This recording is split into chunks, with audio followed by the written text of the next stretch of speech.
ni kwamba siku ya leo tarehe 29 mwezi wa 3 mwaka 2025, ilikuwa ni majira ya saa 2 za asubuhi, jeshi la polisi katika mkoa wa Mwanza tulipokea taarifa kuwa katika nyumba ya kulala wageni ambayo inajulikana kwa jina la First and Last Guest House kuna mwanamke ambaye amekutwa katika chumba namba 3 akiwa amefariki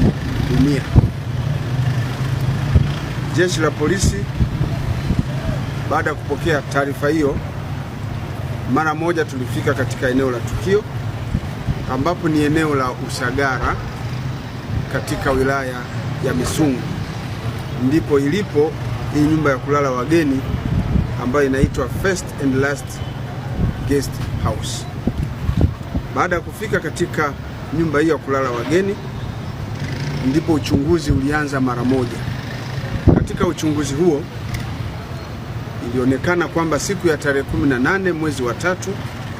mwaka 2025, ilikuwa ni majira ya saa 1 za jioni, alifika mgeni ambaye ni wa jinsia ya kiume katika nyumba hiyo na kuchukua chumba namba 3 baada ya kujitambulisha kwa kujiandikisha katika kitabu cha wageni kuwa anaitwa Bilal William, mzaliwa wa Geita, kazi yake ni fundi, ambaye alieleza kwamba alikuwa akitokea Chato kuelekea Nzega. Mgeni huyo baada ya kulipa fedha aliweza kupewa chumba hicho namba 3 na hivyo kuweka mizigo yake. Mgeni huyo ilipofika majira ya saa 4 za usiku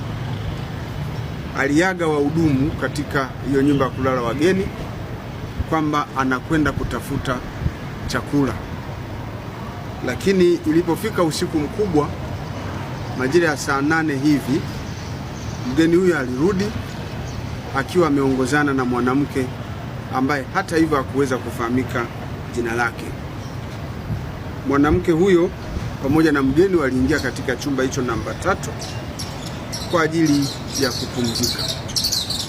Mwanamke huyo umri wake unakadiriwa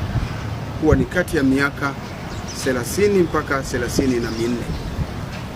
Ilipofika majira ya saa 12 alfajiri siku ya leo, sasa wahudumu walianza kufanya usafi, na wakati wakifanya usafi walibaini kwamba katika chumba namba 3 alipolala yule mgeni jana, mlango ulikuwa umefungwa kwa nje, kwa maana komeo lilikuwa limefungiwa nje huku kukiwa kuna